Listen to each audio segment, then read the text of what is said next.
Mãe, agora vai. Cabeça não tá torta, não? Aí, Não, ó. homem. Sai de perto. Vai explodir. Explodiu. Pum. Nossa, quase matou eu já. Quase abriu um... Olha o tamanho do buraco que o maluco abriu, tio. Cadê? Tá doido? Tá tudo escuro, mano. Ih, Tá, ele pô, o maluco subiu ele pra cima, tio. Eu acho que o plano Nossa, não vai dar. Acho que o plano não vai dar muito bom, não. Deixa eu colocar uma cama aqui pra marcar o... Ixi, sem cama. Mano, eu já Verdade. perdi a visão dele. Ah, eu Tô também. vendo, tô vendo. Ele tá ali pra cima, mano. Ele veio pra cá, ó. Cadê? Aqui, ele aqui, ó. Matou? Tá, não matou Não. nada, ele tá... Tá tudo escuro. Ficou uma toque aqui. Ali atrás, tá ali atrás.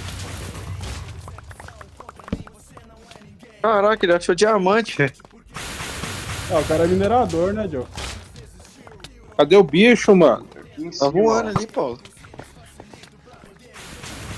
O maluco tá fazendo um puta buraco aqui. Pega o diamante Nossa, ali, pô. morri. Nossa, Ah, não, cara, ele também. invocou o isso, ah, não.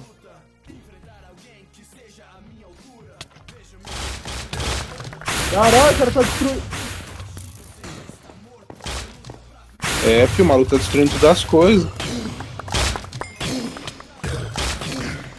Cadê uma espada pra eu meter nele? Cadê ele, mano? Nossa, envenenou eu.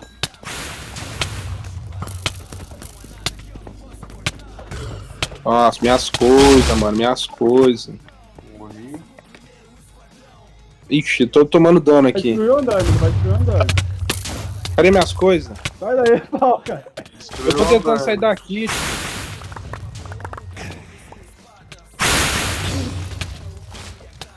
Cadê ele?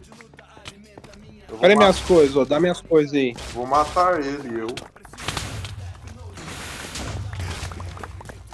Focando ele, focando ele. Ah, Perdi a visão dele. Matei, matei, matei. matou? Nossa, que estrago que ele Vai fez. explodir, vai explodir, cuidado. Eu não morro não, filho. Aí. Estrago, mano. Peguei a estrela.